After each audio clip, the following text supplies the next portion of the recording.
There's just something weird about Cern.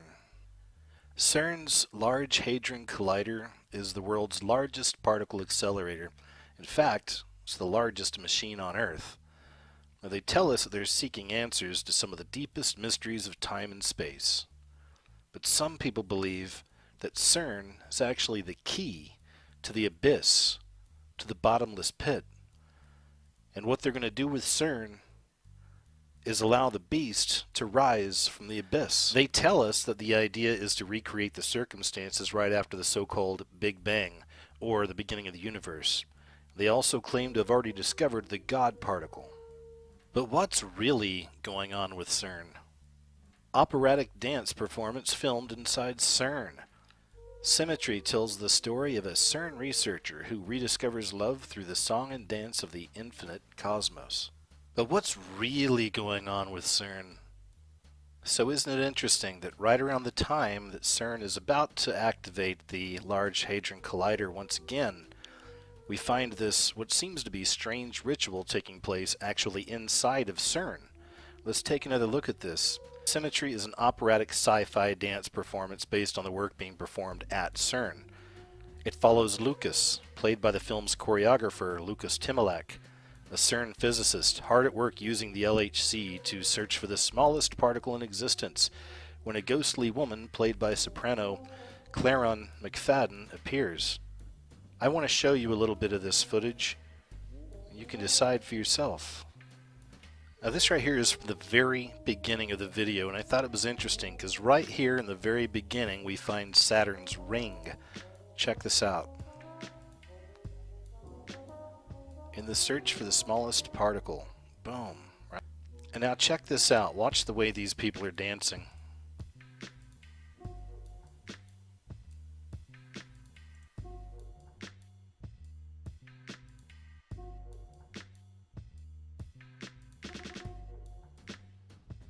It's also interesting to note that in between the different segments of this short video, they like to keep showing us Saturn's rings. Check this part out. I thought it was interesting as well. Now they're about to jump over to a new scene, and then watch the guy's cheek, and then there's that guy in the black right behind him. Now watch. Once again, just keep in mind that there is a very, very common belief that Cern, what they're doing, that these people are actually in league with the fallen angels, or with the satanic system itself, the devil himself, the beast system, or the Illuminati, you could even say. All this stuff is tied in together. This is really heavy stuff, and I find it amazing the things they're kind of showing us just in this short video, or this ritual that they performed at Cern. So just considering the possibility that that's actually what they're doing, that they are trying to open up the pit, that we are really in those times, as prophetic times, that it's time to unleash the beast, right? Then man, this imagery is interesting, isn't it? So look at this. Just watch. It's open, right? Here it comes. Anyway, it's interesting. It goes right here. Got the lady in white inside of the magic circle. You got the guy dressed in black walking outside of it. So once again, we have that symbol of the dark and the light. This time the light is the lady in white, and she's inside of a magic circle with the man in black walking around the edges. There was the ring again, right? Look, here it comes. Gates open. Boom. Here they come, right? Fallen angels, the devil himself. They're on the way. It makes you wonder. So something else I thought was really interesting is I went ahead and took a look at the names. Let's take a look at the name Lucas. And it just so happens that the name Lucas, right there in the middle you can see in the left, means light. We are dealing with Lucifer here, yes? It's bringing in Lucifer, bringing in the light. So then I look up the name for Cern. It just so happens it means bright. So we have these two characters, the bright light, performing this ritual at Cern. Where many people are concerned, they are literally trying to unlock the bottomless pit, that we are in the time where the beast rises, and this is essentially what they're trying to do. The part in the beginning of the video where they were all dancing around kind of weird, right? Well, it reminded me of I Pet Goat 2. If you haven't heard of I Pet Goat 2, it's a video. Please go check it out. It's all over the place. A lot of people have done breakdowns on the symbolic meaning behind it. And I say a lot. I mean a lot. And that's okay, because it's just that deep. This is some really deep occult stuff with I Pet Goat 2. There's a lot of different meanings going on there. Many of us do believe that it's truly a spiritual message, essentially laying out the times we're in. So another connection here is the statue of Kali stands out there in front of Cern. You can even see right there in Cern's logo the 666. We find the 3 sixes in there, and this is certainly not by accident. Just another case of them literally putting it right in front of our face, and this is from I Pet Goat 2, where Kali turns out. But right around this time in the video, we also find this.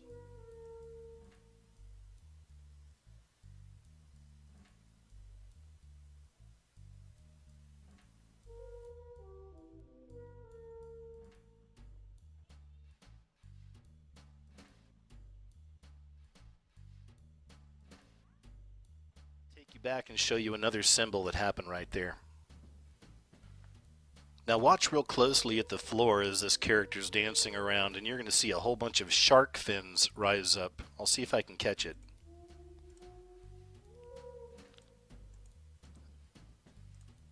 And there they are. You see, those are shark fins surrounding him. He's bringing it up. Why is that important? Because I've covered the shark symbolism in other videos as well. We continually find these sharks turning up in these big public Illuminati rituals. And time again, I'm finding, for whatever reason, the sharks connected with a lot of established Illuminati symbolism. So it made me wonder. From the example in I Pet Goat 2 with the shark fins, the connection with Kali, the connection with the LHC, the possibility that they're unlocking the pit, it only makes sense that the shark symbolizes the coming from the pit. But wait, there's more. For those fans of the old television series Lost, there's also a connection there with Cern and the LHC. There was a secret government group called Dharma in the television series Lost that was investigating all the mysteries around this island, this time-traveling island with all these mysteries and magic going on. It makes more sense now to me. I'll say that. So it's also interesting to note that not long ago, Rihanna made news by going outside the gates of the White House, and they made sure to tell us that it was outside the gates. Now the official story here is that she was trying to play some kind of a role of an actress on some TV show she likes. What really stood out here is that she posted this on her Instagram outside the gates, she even said, of the White House. So she's outside the gates of the White House, and she wrote, "Cyrus, let me in. Cyrus, let me in." The Cyrus is symbolic for Osiris. And this brings us back to that connection once again of the Illuminati beast system. Now that connection goes back to Osiris. And of course there's multiple connections between Osiris and this beast system, or the Illuminati in ancient Egypt, the Antichrist, the beast.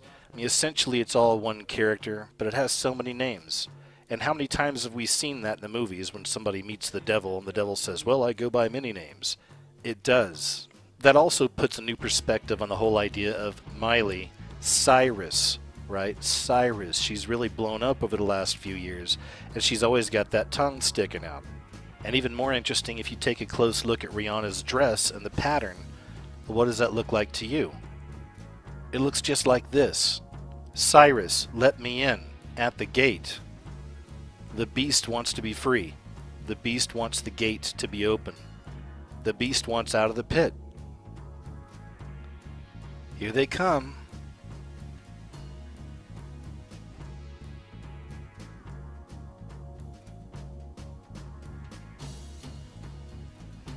Hey, thanks for watching.